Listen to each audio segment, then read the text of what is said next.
نحمده ونصلي ونسلم على حبيبه المصطفى وعلى آله وصحابه أما بعد فأعوذ بالله من الشيطان الرجيم بسم الله الرحمن الرحيم يا أيها الذين آمنوا ما لكم إذا قيل لكم انفروا في سبيل الله اثاقلتم إلى الأرض أرضيتم بالحياة الدنيا من الآخرة فما متاع الحياة الدنيا في الآخرة إلا قليل إلا تنفذوا يعذبكم عذابا أليما ويستبدل قوما غيركم ولا تضره شيئا والله على كل شيء قدير۔ اے ایمان والو، تمہیں کیا ہوا جب تم سے کہا جاوے خدا کی راہ کوچ کرو تو بوجھ کے مارے زمین پر بیٹھ جاتے ہو؟ کیا تم نے دنیا کی زندگی آخرت کے بدلے میں پسند کر لی اور چین دنیا کا اسباب آخرت کے اندر نہیں مگر تھوڑا؟ اگر کوچ نہ کرو گے تو تمہیں سخت سزا دے گا اور تمہاری جگہ اور لوگ لے آئے گا اور تم اس کا کچھ بگاڑ نہ سکو گے، تو اللہ سب کچھ کر سکتا ہے۔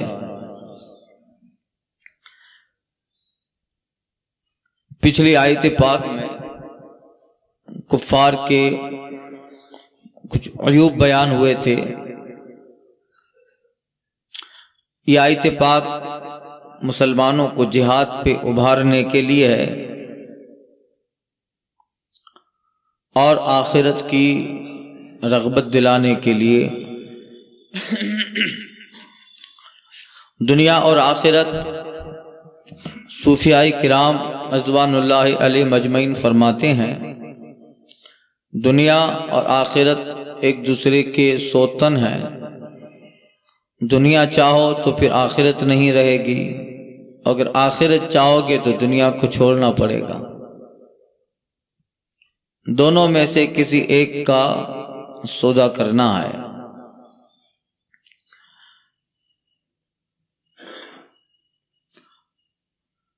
اس آیت پاک میں تبوک کا ذکر ہے، جنگ تبوک،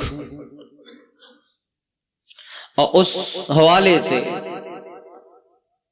ایک نصیحت کی جا رہی ہے، آخرت کی طرف رغبت دلائی جا رہی ہے، اور کہا جا رہا ہے کہ دنیا ہے کیا؟ فما متاع الحیات الدنیا فی الآخرہ الا قلیل، دنیا کی متاع تھوڑی ہے۔ حدیث پاک میں آیا آخرت کے مقابلے میں دنیا ایسی ہے جیسے سمندر میں اندر کوئی آدمی انگلی ڈبو ڈالے اور اس کی انگلی میں کتنا پانی آئے گا، یہ دنیا ہے اور سمندر آخرت ہے۔ اس لیے کہ اس کی تو حد ہے مگر آخرت کی حد نہیں ہے۔ تو یہ آیت پاک تبوک کے تعلق سے ہوئی۔ اب دیکھیے صلح حدیبیہ ہوا اور اس کے بعد پھر مسلسل جنگوں کا کچھ سلسلہ جاری رہا۔ سرکار صلی اللہ علیہ وسلم نے جب مکہ فتح فرمایا اور غزوہ حنین، اوتاس اور فتح طائف، اور ان سب کے بعد عمرہ جعرانہ کر کے فارغ ہو کر سرکار صلی اللہ علیہ وسلم مدینہ طیبہ میں تشریف لے آئے۔ یہ جو سفر تھا فتح مکہ، پھر اس کے بعد لوٹتے ہوئے اوتاس، اور اس کے بعد حنین اور طائف، حنین ایک لمبا دور تھا، اور پھر سب آرام سے ختم کر کے مدینہ شریف تشریف لے آئے سرکار صلی اللہ علیہ وسلم، آپ کے صحابہ کچھ قیام فرمایا۔ زیادہ مدت نہ گزری کہ خبر لگی کہ رومی لشکر بڑی تعداد میں روم کے شہر تبوک میں آ کر مسلمانوں پہ حملہ کرنے کی تیاری کر رہا ہے. تبوک میں جمع ہو رہا ہے مسلمانوں کے خلاف. جب یہ خبر لگی تو رسول پاک صلی اللہ علیہ وسلم نے چاہا کہ اس سے پہلے کہ وہ تبوک میں آئے ہم ہی تبوک میں پہنچ جاتے ہیں. اب یہ وہ وقت تھا، یہ سچویشن تھی کہ اتنا لمبا سفر اور مسلسل پریشانیاں، ابھی مدینہ آئے ہی تھے اور پھر نکلنے کا حکم ہو رہا ہے.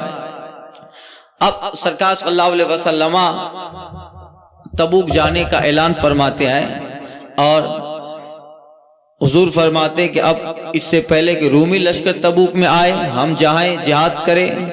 اور اعلان جہاد کی تیاری کا رسول اللہ نے حکم فرما دیا اور اپنے ارادے سے صحابہ مسلمانوں کو مطلع کیا کہ ہم تبوک پر حملہ کریں گے. اس سے پہلے ایسا ہوتا تھا کہ مقام جہاد ظاہر نہیں کیا جاتا تھا ورنہ تو دشمن کو پتہ چل جاتا، بلکہ ایسا ہوتا تھا کہ بطور توریہ، یعنی حملہ کہیں اور ہوتا تھا اور جگہ کہیں اور بتائی جاتی. ہم ادھر حملہ کریں گے، جگہ وہ جنگ کی بتائی جاتی اور حملہ کسی اور جگہ پہ کیا جاتا تاکہ دشمن چال سے آگاہ نہ رہے.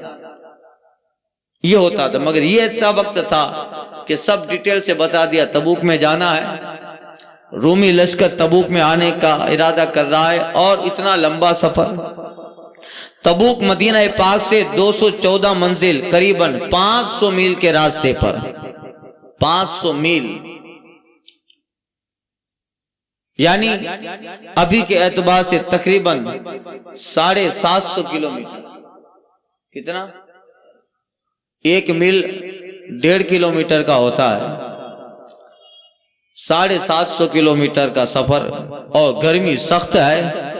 اور یہ وہ وقت ہے کہ مسلسل صحابہ کرام رضوان اللہ علیہم اجمعین غربت میں ہیں. اور یہی وہ وقت تھا کہ گزشتہ سال جو کھجوروں کے باغ لگائے ہیں، یہ وہ وقت تھا کہ اب کھجوریں پکنے کا وقت آ گیا. کھجوروں کے پکنے کا وقت، باغ تیار ہے، اب کھجوریں اتاری جائے، منڈی میں لایا جائے، بیچا جائے تو کچھ ہاتھ آئے. اور اسی وقت اعلان ہو رہا ہے کہ مسلمانوں تیاری کر لو. تو دل پہ گرا گزرے گا. تو یہ حکم جو جہاد کا تھا یہ منافقوں پہ عموماً اور بعض صحابہ کرام پر بھی گرا گزرا، بھاری معلوم ہوا. بہرحال سرکار صلی اللہ علیہ وسلم نے صحابہ کرام کو فرمایا تبوک میں نکلنا ہے. اب جو منافقین تھے وہ تو ظاہر میں سے مسلمانوں کے ساتھ رہتے تھے، اب وہ بھی کھجوروں کے باغ لگائے تھے، یہاں باغ پک رہا ہے، کھجور اتارنے کا ٹائم آ گیا ہے، مدینہ اور آس پاس کے بازاروں میں بیچ کر اچھا کمانے کا چانس ملا ہے زمانوں کے بعد. اور اب اگر تبوک جاتے ہیں تو یہ 700 کلومیٹر کا راستہ، پھر اتنا کہاں ٹھہرنا ہے، پھر وہاں جنگ ہو، پھر واپس آنا ہے. کھجوریں تو ایسے ہی پڑی پڑی سڑ جائے گی. دنیا بھی تو سوچا جاتا ہے بھائی. بہرحال یہ حکم منافقوں پہ بڑا سخت اترا. سرکار صلی اللہ علیہ وسلم نے صحابہ کو جمع فرمایا. یہ جو سال تھا اس کو یوم العسرت کہا جاتا ہے، اور یہ جو لشکر تھا تبوک میں روانہ ہونے کے لیے تیار تھا اس کو جیش عسرت کہا جاتا ہے. بڑا تنگی کا سال تھا، بہت غربت اور تنگی کا سال تھا. رسول پاک صلی اللہ علیہ وسلم نے ہجری 9 میں 30 یا 40 ہزار کا لشکر جرار لے کر کوچ فرمایا، اور جس میں 10,000 گھوڑے تھے. اور اس غزوہ کے موقع پر صحابہ کرام نے مجاہدوں کے لیے، جن کے پاس اللہ تعالیٰ نے جن کو سکشم بنایا تھا، کیپیبلٹی تھی، جو کیپیبل تھے، انہوں نے اس جو ہے لشکر میں مجاہدین کے لیے مدد بھی فرمائی. واقعہ مشہور ہے جب سرکار نے تبوک کے لیے سب کو جمع فرمایا اور کہا کہ اللہ کے راہ میں مال دو، تو حضرت عثمان غنی سب سے پہلے آئے. انہوں نے 10,000 مجاہدوں کو مجاہدوں کا ساز و سامان عطا فرمایا. 10,000 مجاہد، ان میں ہر مجاہد کو کتنا سامان، ان کی تلوار، ان کی زرہ، ان کی سواری، 10,000 مجاہدوں کو سامان عثمان غنی نے دیا، 10,000 سونے کے سکے دیے، 900 اونٹ اور 100 گھوڑے سامان سے لدے ہوئے رسول اللہ کی بارگاہ میں عطا فرمائے۔ آج کے زمانے میں کروڑوں نہیں خربوں کا سامان ہو گیا، کروڑوں نہیں خربوں کا سامان، 10,000 مجاہد اور انہیں تلوار، زرہ اور جنگ میں جتنے سامان ہے، کپڑے سمیت سب دینا، اور 10,000 سونے کے سکے، اشرفیاں، 900 اونٹ۔ ایک اونٹ کی قیمت ابھی 25,000 ہے مارکیٹ میں، قاری صاحب 25,000 ہے۔ اب 900 اونٹ، 100 گھوڑے، اور وہ بھی سامان سے لدے پڑے، گھوڑے، اونٹ، اس پہ پالان کسا ہے، چادریں اور ان کی زین اور سامان ان کے چاروں سمیت۔ آج کے زمانے میں حساب لگا تو میرے خیال سے کروڑوں نہیں خربوں کا سامان ہو گیا۔ بھئی وہ دل بھی تو چاہیے، وہ دل بھی چاہیے، اس لیے۔ اور یہی وہ وقت تھا کہ جن کے پاس گھر میں جو بھی تھا وہ لے کے آئے۔ فاروق اعظم سوچتے ہیں جب بھی ایسا اعلان ہوتا ہے ابو بکر بڑھ جاتے ہیں، آج نہیں بڑھنے دوں گا، اچھا موقع ہے۔ مال کے اعتبار سے عمر بن خطاب امیر المومنین فاروق اعظم کے پاس بہت مال ہے۔ انہوں نے کہا آج تو جو ہے گھر کا آدھا مال گھر میں رکھا اور آدھا مال حضور کے اعلان پہ حضور کی بارگاہ میں لے آئے۔ یہاں تک کہ فاروق اعظم کے گھر میں اگر 2 جھاڑو ہے، ایک جھاڑو گھر میں رکھ کے ایک جھاڑو حضور کے بعد لے آئے، سرکار کے پاس لے آئے۔ اب اس موقع پر حضرت ابوبکر صدیق رضی اللہ تعالیٰ عنہ نے اپنا سارا مال گھر سے سمیٹ کر حضور کی بارگاہ میں پیش فرمایا، یہاں تک کہ انہوں نے گھر کا جھاڑو اور ان کے کرتے کے جو بٹن تھے وہ بٹن تک حضور کی بارگاہ میں پیش فرمایا کہ حضور جہاد میں، جنگ میں یہ بھی کہیں کام آ سکتا ہے۔ جھاڑو تک دے دیا، اور سب ان کے مال کی، ان کی مالیت جو ہے تقریباً 4,000 درہم تھی۔ یہ حضرت ابوبکر صدیق کا کمال عشق تھا، سب کچھ لے آئے۔ اقبال نے اس واقعے کی ایک نظم بنائی ہے کہ جب حضرت ابوبکر صدیق رضی اللہ تعالیٰ عنہ نے حضور کی بارگاہ میں سب کچھ دے دیا، ارے جو کپڑا تھا وہ اس کو اتار کر چادر لگا لی، اور چادر میں بٹن کی جگہ پہ ببول کے درخت کے کانٹے لگا کر بارگاہ رسالت میں حاضر ہوئے۔ ایک دن رسول پاک نے اصحاب سے کہا، اقبال نے نظم کی ہے، ایک دن رسول پاک نے اصحاب سے کہا، دے مال رائے حق میں جو ہو تم میں مالدار۔ ارشاد سن کے فرتے طرف سے عمر اٹھے، ارشاد سن کر فرتے طرف سے عمر اٹھے، اس روز ان کے پاس تھے درہم کئی ہزار، اس روز ان کے پاس تھے درہم کئی ہزار۔ دل میں کہہ رہے تھے کہ صدیق سے ضرور بڑھ کے رکھے گا آج قدم میرا رہوار۔ اللہ اللہ، لائے غرض کے مال رسول امی کے پاس، ایثار کے ہیں دست نگر ابتدائے کار۔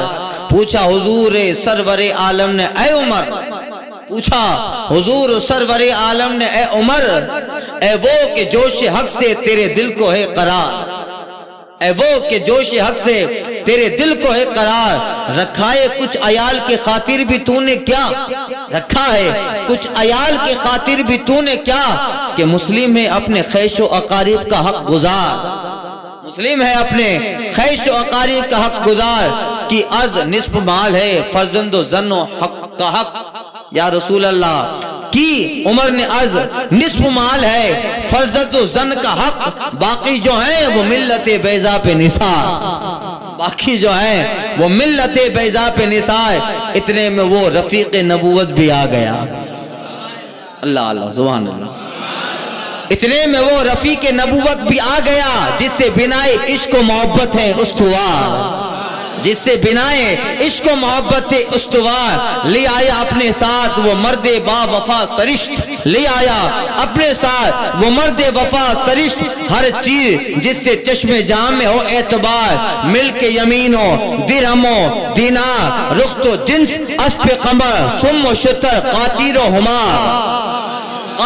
ہما بولے حضور چاہیے فکر عیال بھی سب لے آئے ابو بکر خیال عیال بھی تو ہونا چاہیے بال بچوں کا بھی خیال ہو بولے حضور چاہیے فکر عیال بھی کہنے لگا وہ عشق و محبت کا رازدار کہنے لگا وہ عشق و محبت کا رازدار اے تجھ سے دید ہے میں وہ انجم فروغ گیر اے تیری ذات باعث تکوین روزگار یا رسول اللہ پروانے کو چراغ ہے بلبل کو پھول بس صدیق کے لیے ہے اللہ کا رسول بس. تو یہ جو ہے حضرت ابوبکر صدیق رضی اللہ تعالیٰ نے سب بارگاہ رسالت میں لے آئے اور جن کو صحابہ کو حکم ہوا تھا اعلان ہوا تھا تو اپنے اپنے اعتبار سے سب لے آئے. حضرت فاروق اعظم آدمار حضرت عبد الرحمن بن عوف 100 اوقیہ حضرت عباس اور حضرت طلحہ نے بھی بہت زیادہ سامان دیا اور مدینہ کی عورتوں نے اپنے زیور تک اس مجاہدین کے لیے حوالے کر دیے زیور تک عطا فرما دیے. اور سرکار صلی اللہ علیہ وسلم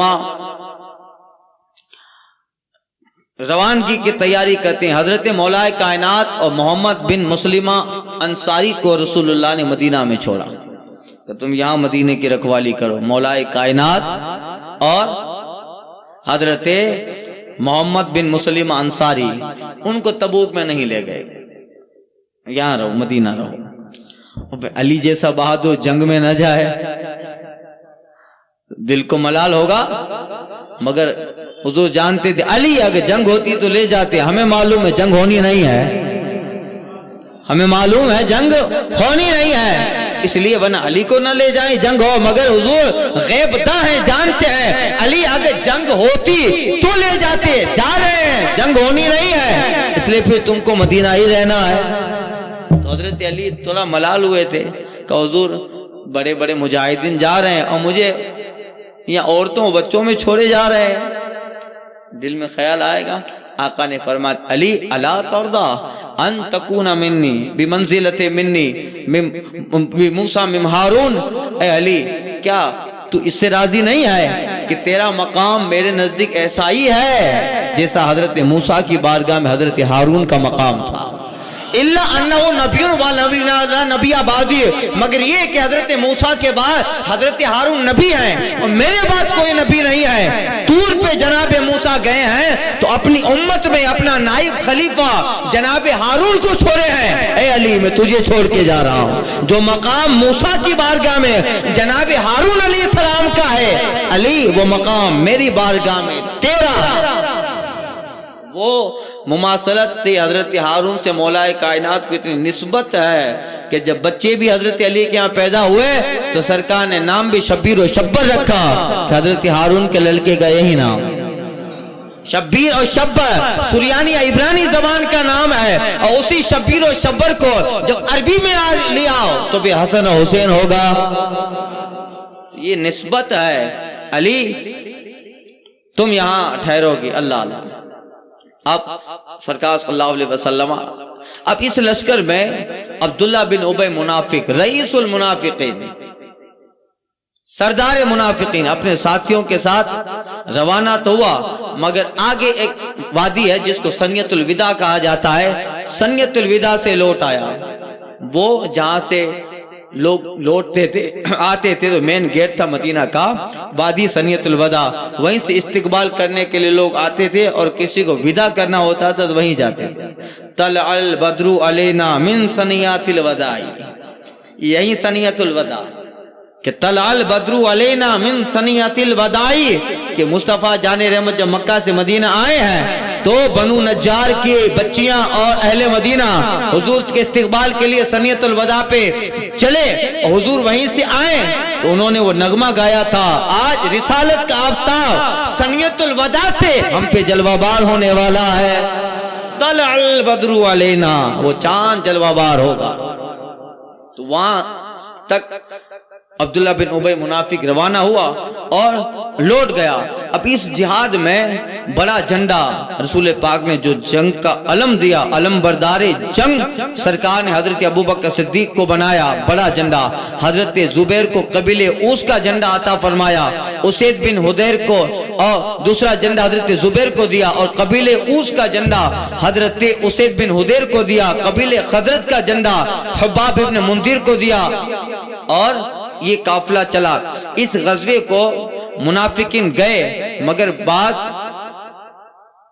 یہ منافقین عبداللہ بن ابی منافق کے ساتھ وہیں سے لوٹ آئے. بعد مسلمان ارادہ کر رہے تھے کہ جائیں نہ جائے، اور کچھ مسلمان رہ گئے، نہیں گئے، اس جہاد میں شریک نہ ہوئے. اب جو یہ آیت اتری، یہ جنگ کا جو نقشہ بنا یعنی تبوک میں جانے کا، اب کتنی ساری سچویشن سامنے آئے. ایک مسلسل واپس آئے ہیں مدینہ سے، طائف، فتح مکہ، اوتاس، حنین. اب یہاں زیادہ قیام نہیں کیا، اتنے میں تبوک جانا ہے، گرمی سخت ہے، 700 کلومیٹر 750 کلومیٹر کا راستہ ہے، کھجور پکنے کو ہے. تو منافقین تو رہ گئے، کچھ مسلمان بھی رہ گئے. ارادہ ڈول مڈول تھا تو رہ گئے. اب انہی کے تعلق سے آیت کریمہ اتری، اور اس غزوے کو غزوہ اسرت اور غزوہ فاضیہ بھی کہا گیا. کیوں؟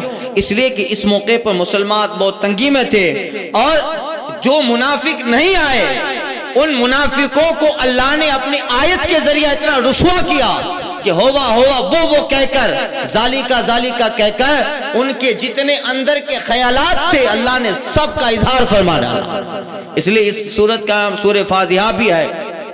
جب سرکار صلی اللہ علیہ وسلم تبوک پہنچے، اب دیکھیے اسی جنگ میں جو لوگ نہیں گئے تھے، رہ گئے تھے، ان میں سے 3 صحابی تھے، کعب بن مالک، مالک ابن امیہ اور مرہ ابن لول. یہ 3 لوگ تھے جو طاقت ہونے کے باوجود بھی اس جنگ میں شریک نہ ہوئے، تبوک نہ پہنچے. پھر جب سرکار صلی اللہ علیہ وسلم واپس ہوئے تو ان سب کا بائیکاٹ کیا گیا. یہ صحابہ حضرت کعب بن مالک اور حضرت ہلال بن امیہ اور مرارہ ابن لوئی، انہوں نے اپنے آپ کو روک ڈالا، تبوک میں شریک نہ ہوئے. طاقت تھی، قدرت تھی، اس کے باوجود بھی شریک نہ ہوئے. تو ان کے لیے قرآن میں اللہ تعالیٰ نے آیتیں اتاری، اور رسول پاک صلی اللہ علیہ وسلم نے فرمایا طاقت و قدرت ہونے کے باوجود بھی یہ اللہ کے حکم سے رک کیوں گئے؟ سارے صحابہ کو حضور نے کہا ان کا بائیکاٹ کرو. ان تینوں صحابہ کا بائیکاٹ ہوا، اور پھر وہ ان میں سے حضرت کعب بن مالک تھے، انہوں نے تو کھانا چھوڑ دیا، اپنے آپ کو مسجد نبوی کے ستون سے باندھ ڈالا. کہا میں تو ہلاک ہو گیا، میری تو آخرت چلی گئی. مصطفیٰ جانے رحمت گزر رہے ہیں مگر دھیان نہیں دے، آقا نظر نہیں کرتے، اور سب بائیکاٹ ہوا ہے. صحابہ بھی دور دور ہے. اللہ بتاؤ اس وقت جو ان پہ مصیبت کا پہاڑ ہوگا وہ اندازے سے باہر ہے. ان کو بعد میں احساس ہوا، حضرت کعب بن مالک اپنے آپ کو مسجد نبی کے ستون سے باندھ ڈالے، کھانا پینا سب چھوڑ دیا. اب تو یہی موت آئے یا اللہ میرے تعلق سے کوئی فیصلہ ہوتا رہے. اللہ بالکل نڈھال ہو گئے. بھوک و پیاس نے ایسا جو ہے کس ڈالا. جب ان تینوں کو اور بالخصوص کعب بن مالک کو اپنی غلطی کا احساس ہوا کہ میں جنگ سے تبوک سے واپس رہ کر چھوڑ کر اس کو میں نے بہت غلطی کی، اب اتنا حال ہو گیا کہ رسول پاک صلی اللہ علیہ وسلم پہ اللہ تعالیٰ نے سورہ توبہ کی آیتیں اتاری. لوگ جو رہ گئے ان کی توبہ اللہ نے قبول فرمائی، اور ان کے لیے بخشش کا مزدہ اللہ نے اتارا. جیسے صبح یہ آیت اتری، ایک صحابی حضرت کعب بن مالک سے کہتے کعب اب چھوڑ دو اپنے آپ کو، خوش ہو جاؤ، آج رسول اللہ صلی اللہ علیہ وسلم پر تمہاری بخشش اور توبہ کی اللہ نے آیت نازل فرمائی ہے. حضرت کعب بن مالک کہتے نہیں میں خود سے اپنے آپ کو نہیں چھوڑوں گا جب تک حضور مجھے آ کر یہاں سے رہا نہ کرے. یہ کمال عشق تھا. اللہ اب سرکار صلی اللہ علیہ وسلم تشریف لے آئے اور حضور نے ان کو آیتیں سنائی، حضور نے خود رسیاں کھولی اور صحابہ سے پھر گلے ملے۔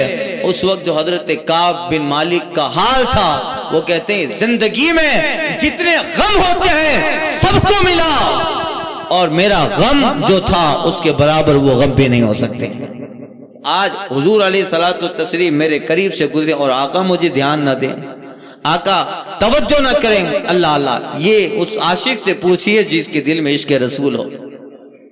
یہ جو صدمہ ہے اس سے پوچھئے جو حضور کا عاشق ہے کہ مصطفیٰ ان کا محبوب گزرے اور ان کی طرف التفات نہ فرمائے، اللہ اللہ۔ تو پھر اس کا حال کیا، یا رسول اللہ تم جس سے روٹھو وہ برگشت آئے زمانہ ہو جائے، یا رسول اللہ آپ جس سے روٹے وہ برگشت آئے زمانہ ہو جائے، حضور آپ جس کے لیے مسکرا دیں وہ سکندر زمانہ ہو جائے۔ حضور علیہ الصلوۃ والتسلیم، اللہ اللہ۔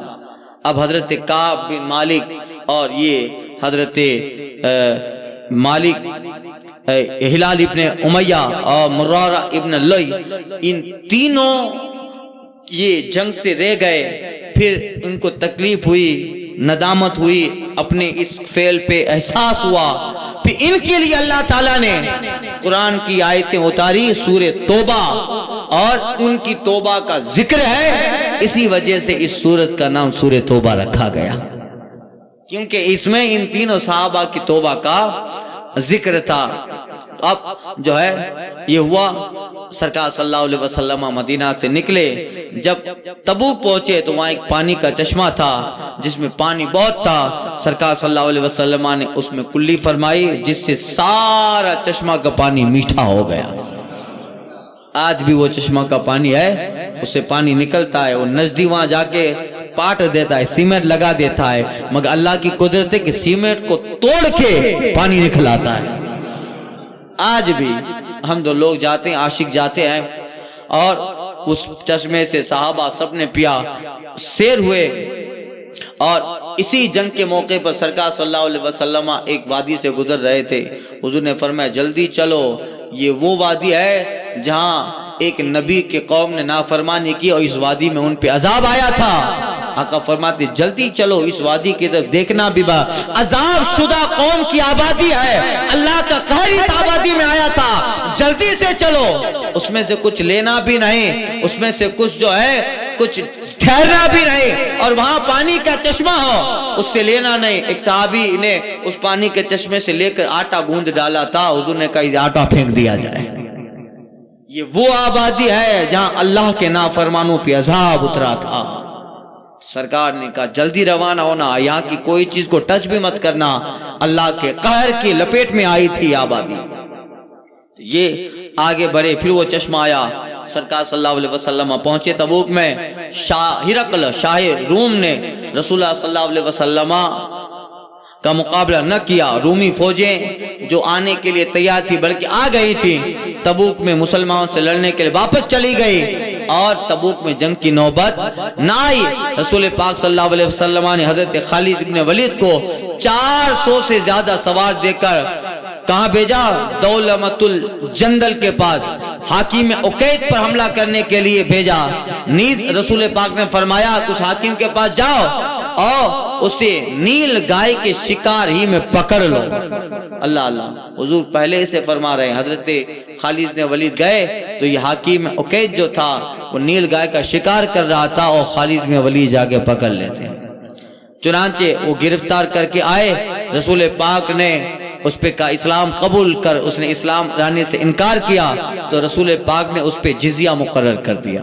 اب یا تو لڑیں گے ہم اور ماریں گے تم کو، یا جزیہ دو۔ جزیہ مقرر ہوا۔ یوں ہی ایلا کا جو حاکم تھا اس کو بھی اولاً رسول پاک نے اسلام پیش کیا، اس نے قبول نہ کیا، اسے بھی جزیہ دے کر چھوڑ دیا گیا، اور جو ہے اس طرح یہ واقعہ ہوا۔ بعض روایتوں میں ہے کہ رسول پاک نے تبوک میں تقریباً 20 دن قیام فرمایا۔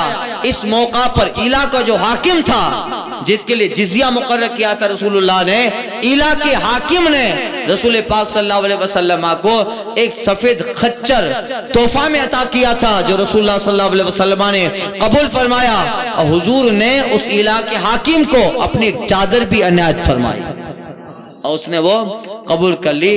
یہ تھا تبوک کا واقعہ۔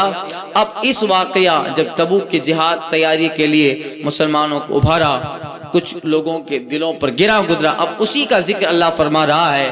اے ایمان والو، یا ایھا الذین آمنوا ما لکم اذا قیل انفروا فی سبیل اللہ، اے ایمان والو تمہیں کیا ہوا جب تم سے کہا جائے اللہ کی راہ میں کوچ کرو تو بوجھ کے مارے زمین میں بیٹھ جاتے ہو؟ اثاقلتم الی الارض ارضیتم بالحیات الدنیا من الآخرہ، کیا تم نے دنیا کی زندگی آخرت کے بدلے میں پسند کر لی ہے؟ دنیا کی زندگی کو آخرت کے بدلے میں پسند کر لی ہے، جبکہ ہونا تو یہ چاہیے کہ دنیا کی زندگی بھی آخرت کے حصول میں لگائی جائے، مگر آخرت کے مقابلے میں تم نے دنیا کی زندگی پسند کر لی ہے۔ آقا اللہ کہتا ہے وما متاع الحیات الدنیا فی الآخرہ الا قلیل، تو سنو اسباب آخرت کے نہیں ہے دنیا میں مگر تھوڑا، یعنی دنیا کی سامان، دنیا کے ساز و سامان آخرت کے مقابلے میں کیا ہے مگر تھوڑا۔ اور اگر تم آج اللہ کے فرمان پہ کان نہ دھرے اور اپنے آپ کو تبوک سے روک ڈالا اور دنیا کی محبت میں کہ باغ لگ گئے ہیں، تھکاوٹ ہے، گرمی ہے، یہ سارا خیال کر کے اللہ کے حکم و جہاد سے رک گئے، اللہ فرماتا ہے الا تنفروا يعذبكم عذابا علیما، اگر کوچ نہ کرو گے، نہ نکلو گے گھروں سے تو تمہیں سخت سزا دے گا، جیسا کہ واقعہ ہوا کعب بن مالک کو ان کے ساتھ واقعہ ہوا۔ اللہ کا حکم ہو اور گھروں میں بیٹھ رہو، اللہ کے حکم کے مقابل جس گھروں کو ترجیح دے رہے ہو، یاد رکھو اس گھر کے سکون کو ترجیح دیتے ہو رب کے قانون حکم کے مقابلے میں، ہو سکتا ہے بلکہ ہوا ہے اللہ اس گھر کے سکون ہی کو عذاب میں تبدیل کر دیتا ہے۔ اللہ کے حکم، علماء صوفیہ فرماتے ہیں یہ ایک آیت تبوک کے اندر ہے، مگر یہ آپ ہر جگہ اس کا جو ہے اس کی آپ جلوہ گری دیکھو گے، اللہ کا منادی دے کہہ رہا ہے حیا علی الصلاۃ، یہ بھی اللہ کا حکم ہے، اللہ ہی کا تو حکم ہے، آؤ نماز کی طرف، آؤ اللہ کے حکم کی طرف، اور ہم گھر کی زندگی کو ترجیح دے رہے ہیں۔ کون نکلے، کون سفر کرے، مسجد جائے، ٹھنڈا پانی سے وضو کرے، ہم اس سفر کے مقابلے میں گھر کی چادر، وہاں کے تکیے، وہاں کے پلنگ، وہاں کے بسترے اور وہاں کی آشائش کو ترجیح دے رہے ہیں۔ اللہ کیا فرما رہا ہے یعذبکم عذابا علیما، اللہ سخت سزا دے گا جس اللہ کے قانون کے مقابلے میں اپنے گھر کی زندگی اور سکون کو ترجیح دیتے ہو، اللہ اسی میں عذاب ڈال دے گا۔ بتا ہو رہا ہے کہ نہیں؟ ایک آدمی کو باہر اچھا لگتا ہے، گھر میں جاتا ہے تو پھر ایسا لگتا ہے جیسے کہاں آ گیا، گھر میں چین نہیں ہے، سکون نہیں ہے، گھر میں داخل ہوتا ہے جھگڑا فساد اور دل نہیں لگتا ہے، کیسے لگے گا؟ اللہ کا قانون، اللہ کے حکم کی ندا دی جا رہی ہے اور تم گھروں کو ترجیح دے رہے ہو، تو یاد رکھو جس مکان کو اللہ کے حکم کے مقابلے میں ترجیح دیا ہے، اللہ اسی گھر کے سکون کو عذاب میں تبدیل کر دے گا، اور ہو چکا ہے، ہوا کہ نہیں؟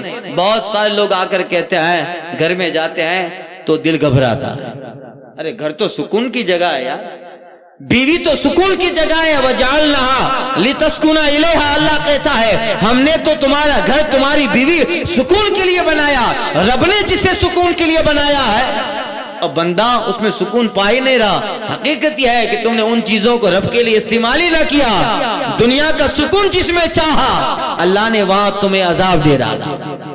اس لیے اگر ان چیزوں کو بھی اللہ کے لیے استعمال کرو تو گھروں میں سکون آئے گا، گھروں میں برکت آئے گی، مگر اللہ کے قانون کو چھوڑ کے بسترا پسند آ گیا، رب کے قانون اور نمازوں کو چھوڑ کر گھر کی چار دیواری پسند آ گئی، تو یاد رکھو یہ پسند ان قریب عذاب میں تبدیل ہونے والی ہے، عذاب میں تبدیل ہو جاتی ہے۔ اب وہی فرما رہا ہے اللہ الا تنفروا يعذبكم عذابا علیما، اگر کوچ نہیں کرو گے، اللہ کے قانون حکم کے لیے باہر نہیں نکلو گے، اپنے گھر کی دیوار، اپنے وطن، اپنے ملک کو ترجیح، اپنے شہر میں رہنے کو ترجیح دو گے تو یاد رکھو اللہ کے حکم کے مقابلے میں ایسا کرے گا یعذبکم عذابا علیما، اللہ سخت عذاب دے گا۔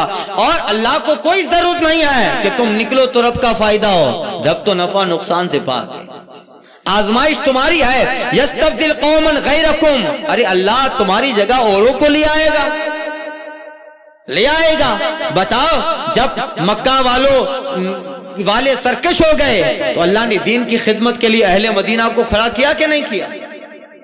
کھڑا کیا کہ نہیں؟ اگر تم نہیں نکلو گے تو پھر اللہ تعالیٰ کا دین محتاج نہیں ہے، تم محتاج ہو۔ دین تو قیامت تک سورج سے زیادہ چمکتا رہے، تم محتاج ہو، دین محتاج نہیں ہے۔ اور یستبدل قوما غیرکم، اللہ تمہاری جگہ دوسروں کو لے آئے گا، تمہیں برباد کر دے گا۔ ولا تضرہ شیئا، اور اللہ تمہاری جگہ جس کو لے آئے تم اس کا کچھ بگاڑ نہ سکو گے، وہ تم سے بہتر ہوں گے اور وہ دین کی خدمت کریں گے، وہ اللہ کے قانون پہ عمل کریں گے۔ اللہ کا کچھ نہ بگڑے گا، بگڑے گا تمہاری آخرت کا۔ اس لیے واللہ علی کل شیء قدیر، یاد رکھو اللہ سب کچھ کر سکتا ہے، سب کچھ کر سکتا ہے۔ جس چیز کو اللہ کے مقابلے کے لیے سکون سمجھ رہے ہو، کل وہیں سکون عذاب میں تبدیل ہونا ہے۔ اپنے بیٹے کی محبت میں دین کی پرواہ نہیں کی، وہی بیٹا آگے چل کر عذاب ہونے والا ہے۔ اپنے بیوی کی محبت میں خدا کے دین کا مذاق بنا کے رکھ ڈالا ہے، نہ حلال نہ حرام، دین کی کوئی پرواہ نہیں ہے۔ یاد رکھیے وہی بال بچے عذاب بننے والے ہیں۔ اپنے گھر کی رونق ایسی اور وہاں کی چار دیواریوں کے سکون، وہاں پہ لگے طرح طرح کی آرائش کے سامان کو اللہ کے گھر مسجد کے مقابلے میں ترجیح دے رہا ہے۔ انتظار کر، یہی عذاب بننے والا۔ اللہ کے مقابلے میں یہ چیزیں زیادہ نہیں ٹھہرتی ہے۔ واللہ علی کل شیء قدیر، اللہ سب کچھ کر سکتا ہے۔ آزمائش تمہاری ہے، رب کو نہ تمہاری ضرورت ہے، نہ رب کو تمہارے دولت و اسباب، نہ تمہارے جہاد میں جانے کی اللہ کو ضرورت ہے، وہ تو بے نیاز ہے۔ ضرورت تمہیں ہے، لہذا اللہ کا جب قانون آئے، حکم آئے، وہ حکم چاہے جہاد کی شکل میں ہو، وہ حکم چاہے حی علی الصلاۃ کی شکل میں، چاہے وہ حکم حی علی فلاح کی شکل میں ہو، اللہ کا حکم آئے دنیا کے سارے عیش و عشرت کو توڑ کے اللہ کی آواز پہ کان دھرو۔ رب کا حکم ہے میری طرف جتنا بڑھو گے میں تمہیں اس سے زیادہ رونق و سکون و اطمینان عطا کروں گا، سکینہ عطا کروں گا۔ دولت سکینہ جسے کہتے ہیں، سکون قلب اللہ اتارے گا، جس کے جو ہے مشاہدات واقعات صحابہ کی زندگی میں ہو چکے۔ انتظار کرو، اللہ کے حکم پہ اپنے آپ کو ڈالو، پھر اللہ تعالیٰ زندگی بہت آسان بنا دے گا۔ رب کے حکم کے خلاف اگر زندگی گزاری تو یاد رکھیے تھوڑی دیر کی لذت ہے، ہمیشہ کا غم ہے۔ فاروق اعظم رضی اللہ تعالیٰ عنہ کا قول ہے، آپ فرماتے تھے کہ گناہ میں کچھ دیر کی لذت ہے مگر طویل غم ہے۔ تھوڑی دیر کی لذت ہے گناہ میں مگر طویل غم ہے، اس کا اثر قلب پہ، اس کا اثر ذہن و فکر پہ، اس کا اثر دین پہ، اس کا اثر نامہ اعمال آخرت پہ۔ مولا حضرت امیر المومنین فاروق اعظم کہتے ہیں ایک آدھی منٹ کا گناہ طویل غم اور برسوں کے غم کا اور حزن و ملال کا سبب ہے۔ تو عقل مند وہ ہے تھوڑی دیر کی لذت کو چھوڑ کے ہمیشہ کا سکون حاصل کر لے۔ اس لیے جو ہے زندگی تھوڑی دیر کی ہے، اللہ کا جب حکم ہو تو پھر بندہ مومن اللہ کے حکم پر قانون پہ عمل کرنے کی کوشش کرے۔ اللہ کا وعدہ ہے من عمل صالحا من ذکر و انثی وهو مومن، آقا اللہ کہتا ہے کہ جو اچھا عمل کرے من ذکر و انثی، چاہے مرد یا اور وهو مومن، اور وہ مومن ہو۔ من عمل صالحا من ذکر و انثی وهو مومن، ایمان کے ساتھ مرد یا عورت نیک عمل کرے، فَلَنُحْيَنَّهُ حَيَاتًا طَيِّبَةً، اللہ کہتے ہیں ہم اس سے حیات طیبہ عطا فرمائیں گے، پاک زندگی دیں گے دنیا میں بھی اور آخرت میں بھی۔ واللہ علی کل شیء قدیر، اللہ سب کچھ کر سکتا ہے۔